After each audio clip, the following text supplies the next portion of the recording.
নমস্কার, আমি ডক্টর প্রজ্ঞানিকা গুরুং আর ফিরে এসেছি পিএচএস ফার্টিলিটি সাপোর্ট নিয়ে আপনাদের প্রশ্নের উত্তর দেওয়ার জন্য।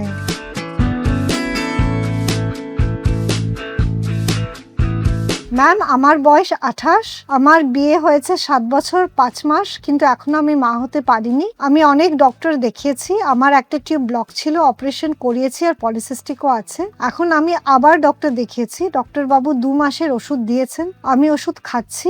ম্যাম, আমি কি মা হতে পারবো? হ্যাঁ, আপনি অবশ্যই মা হতে পারবেন। টিউব ব্লকের জন্য যখন আপনারা অপারেশন করে টিউব খোলাচ্ছেন তখন মনে রাখবেন যে আপনার টিউবটা খোলা হচ্ছে, কিন্তু হয়তো টিউবের ফাংশনটা ঠিক না থাকতে পারে। তাই জন্য অপারেশন করার পরে জেনারেলি আমরা 1 বছর মেডিসিনসের সাথে চেষ্টা করি। 1 বছরের মধ্যে আপনি যদি কনসিভ না করেন তাহলে হয়তো আপনার টিউব খোলা থাকা সত্ত্বেও ঠিক করে কাজ করছে না, আর তাই জন্য প্রেগনেন্সি আসছে না। তাহলে দরকার যে আপনি একটা ফার্টিলিটি স্পেশালিস্টকে দেখে অ্যাডভান্স ট্রিটমেন্ট প্রসিজার্স এর দিকে এগিয়ে যান। ম্যাম, আমার পিরিয়ড প্রতি মাসে হয়, কিন্তু কোনো মাসে 35 দিন, কোনো মাসে 30 দিন, কোনো মাসে 27 দিন। ডেট ঠিক থাকে না। ডক্টরস দেখেছে, বলেছে হরমোনে একটু প্রবলেম আছে। কনসিভ হওয়ার মেডিসিন আর ইনজেকশন দিয়েছিল, টিভিএস টেস্ট করেছি, 11তম দিনে আরেকটা ইনজেকশন দিয়েছে, তারপরেও কনসিভ হয়নি।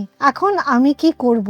আপনার যে পিরিয়ডস এর আপনি ভেরিয়েশন বলেছেন ওইটা কিন্তু আপনার নর্মাল রেঞ্জের মধ্যে পড়ছে। 24 থেকে 35 দিন হচ্ছে একটা নর্মাল রেঞ্জ। জেনারেলি আপনার 28 to 30 ডেজে পিরিয়ডস আসে, কিন্তু it can vary between 24 to 35 days. এর মধ্যে যদি ভ্যারি করছে আপনার কিন্তু কোনো প্রবলেম না। ওভুলেশনের টাইমিং সবসময় কিন্তু আপনার মিড সাইকেলে হয় না, অনেক সময় 3-4 দিন এদিক ওদিক হতে পারে, যেটার জন্য আপনার পিরিয়ডস আসার সময়ও কিন্তু একটু এদিক ওদিক হতে পারে।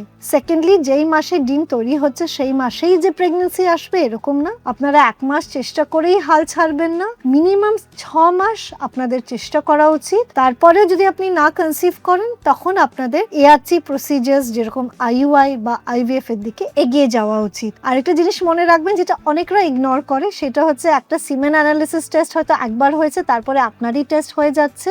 যদি সবকিছু ঠিক থাকা সত্ত্বেও প্রেগনেন্সি না আসে, হাজবেন্ড সিমেন অ্যানালিসিস কিন্তু একটা ভালো জায়গা থেকে রিপিট করিয়ে নেবেন।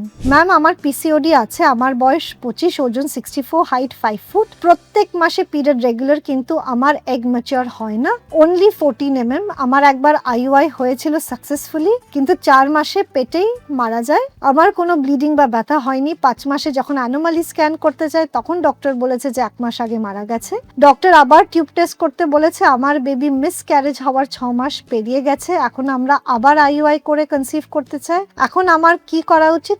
প্লিজ ম্যাম একটু জানাবেন। আপনার ডক্টর ঠিকই বলেছেন, আপনার একটা মিসক্যারেজ হয়েছে, সেটাও আপনার 4 মাসে হয়েছে। ইউজুয়ালি মিসক্যারেজের পরে আপনাদের একটা টিউব ব্লকের রিস্ক থাকে, তাই জন্য আবার প্রেগনেন্সি নেওয়ার আগে আপনার একটা টিউব টেস্ট করা উচিত। আর আপনার টিউবস যদি খোলা থাকে তাহলে আপনি আবার আইইউআই ট্রাই করতে পারেন। আপনার 4 মাসে প্রেগনেন্সি কেন মিসক্যারেজ হয়েছে এই টেস্টগুলো কিন্তু আগের থেকেই করে নেবেন। জেনারেলি মোস্ট কমন কারণ হচ্ছে জেনেটিক, কিন্তু এছাড়াও কিন্তু আপনাদের জরায়ুর কোনো সমস্যা থাকতে পারে, অথবা ব্লাডে কোনো ইমিউন প্রবলেম থাকতে পারে যেটার জন্য মিসক্যারেজ হয়। এই টেস্টগুলো অবশ্যই করে আপনি আইইউআই এর দিকে এগিয়ে যাবেন। ম্যাম, আমি পিসিও আর থাইরয়েড প্রবলেম নিয়ে ডক্টর দেখে ট্রিটমেন্ট করেছি, সব টেস্টও করেছি, এইচএসডি টেস্ট করেছি, রিপোর্ট নর্মাল, হাজবেন্ড সিমেন টেস্ট হয়েছে, তার মেডিসিনও দিয়েছিল। সব টেস্ট করার পরে প্রেগনেন্সি এসেছিল, কিন্তু 1 মাস 10 দিনের মিসক্যারেজ হয়েছে। এটা কেন হলো? এখন আমি কি করব প্লিজ জানাবেন। আপনার যে মিসক্যারেজ হয়েছে সেটা খুব আর্লি হয়েছে। আর্লি মিসক্যারেজের মোস্ট কমন কারণ হচ্ছে হয়তো আপনার ভ্রূণ ঠিক ছিল না, কোনো জেনেটিক প্রবলেম ছিল যেটার জন্য আপনার মিসক্যারেজ হয়েছে। মনে রাখবেন, আপনার একটা মিসক্যারেজের পরে আপনার মোর দেন 95% চান্স আছে যে আপনার পরের বার প্রেগনেন্সি নর্মাল থাকবে।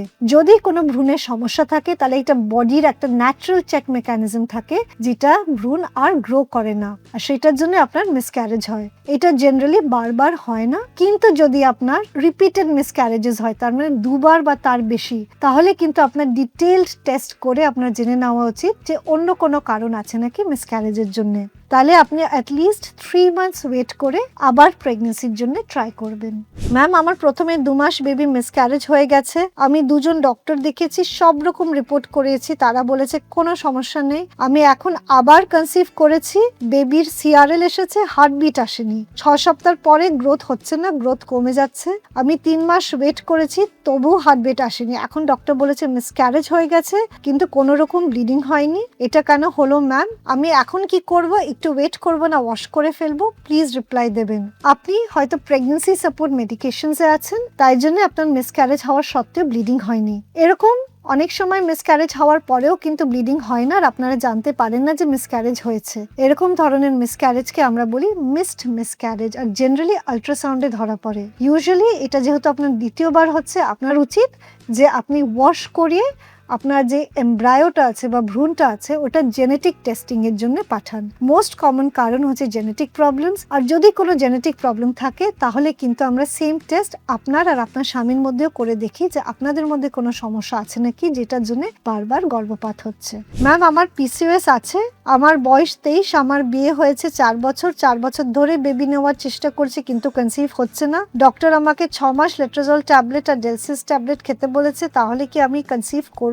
ডেলসিস ট্যাবলেট কিভাবে করে প্লিজ রিপ্লাই দেবেন ম্যাম। আমার যেটা মনে হয় আপনার পিসিওডি হরমোন কন্ট্রোল করার জন্য ওষুধ দিয়েছে, আর লেট্রোজল ট্যাবলেট যেটা দিয়েছে সেটা হচ্ছে ওভুলেশন ইন্ডাকশন মেডিসিন। আপনাদের যাদের পিসিওএস থাকে অনেক সময় আপনাদের ডিম তৈরি হয় না, তাই জন্য অনিয়মিত মাসিক আসে, এরকম ওষুধ খেলে আপনাদের ডিম তৈরি হবে আর আপনাদের একটা প্রেগনেন্সির চান্স থাকবে। ইউজুয়ালি আমরা ফার্স্ট সাইকেল ওষুধ খাওয়ার আমরা চেক করে নিই যে ডিম তৈরি হচ্ছে কি হচ্ছে না, আর যদি যেই ডোজে ডিম তৈরি হচ্ছে সেই ডোজটাই আমরা অ্যারাউন্ড 6 মান্থস ট্রাই করি। অনেক পিসিওএস পেশেন্টসে দেখা যায় যে শুধু লেট্রোজল ট্যাবলেট যে ডোজে দেওয়া হচ্ছে সেই ডোজে ডিম নাও তৈরি হতে পারে, আর অ্যাডিশনাল ইনজেকশনস নিতে হতে পারে। তাই জন্য খুব ইম্পর্টেন্ট, যখন আপনি এরকম ওভুলেশন ইন্ডাকশন মেডিসিনস খাচ্ছেন তখন ফার্স্ট সাইকেল একবার টেস্ট করিয়ে দেখা যে আপনার ওভুলেশন হচ্ছে কি হচ্ছে না।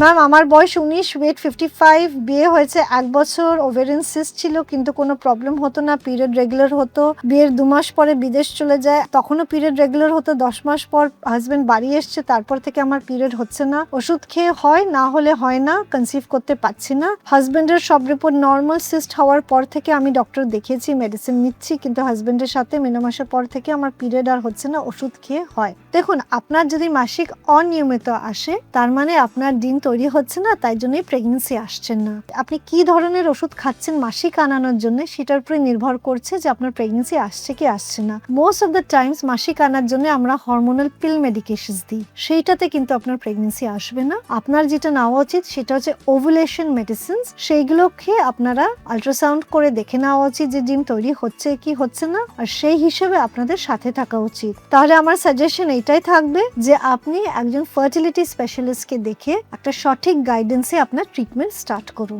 ম্যাম, আমার বয়স 26, আমার পিসিওডি আছে, বিয়ে হয়েছে 6 বছর, এইচএসডি টেস্ট, ফার্টিলিটি স্ক্যানের রিপোর্ট সব ভালো, টিউব খোলা আছে, AMH 9, বিয়ের আগে থেকে প্রোল্যাকটিনের প্রবলেম ছিল, ব্রেস্ট থেকে মিল্ক সিক্রিশন হতো, মাঝে মাঝে প্রোল্যাকটিনের প্রবলেম আবার দেখা দেয়, মেডিসিন খেয়ে ঠিক হয়ে যায়, চেষ্টা করার পরেও বেবি কনসিভ করতে পারছি না, IUI করেছি, সব রিপোর্ট ভালো ছিল, ফলিকল সাইজও ভালো ছিল, ঠিক টাইমে রাপচার হয়েছে কিন্তু কনসিভ হয়নি। 2-3 মাস ধরে মাসিকের শেষে মিল্ক সিক্রিশন হচ্ছে, প্রোল্যাকটিন বেড়ে যাচ্ছে বলেই কি ইমপ্লান্টেশন বাধা তৈরি হচ্ছে? প্লিজ ম্যাম জানাবেন। হ্যাঁ, প্রোল্যাকটিন হরমোন যদি খুব বেশি থাকে আপনাদের অসুবিধা হতে পারে, যেহেতু আপনার একটা গ্যালাক্টোরিয়ার প্রবলেম হচ্ছে, আপনার জরুরি যে আপনি একটা প্রোল্যাকটিন হরমোন টেস্ট করে দেখে নিন যে বেশি আছে নাকি, আর প্রোল্যাকটিন হরমোন কমানোর ওষুধ খান। ট্রিটমেন্ট সাথে সাথে চলা উচিত। আপনার যদি প্রোল্যাকটিন হরমোন বেশি থাকে ওটার কমানোর ওষুধের সাথে আপনার ওভুলেশন মেডিসিনস নেওয়া উচিত, তাহলে আপনার বেটার চান্সেস থাকবে। সেকেন্ড হচ্ছে আপনি যে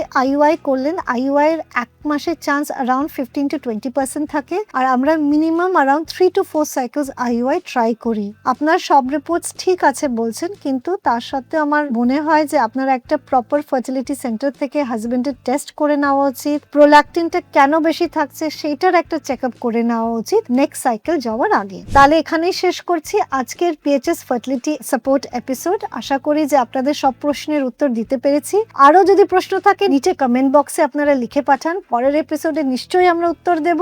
আর মনে রাখবেন যে ইটস টাইম টু গেট ফার্টিলিটারেট।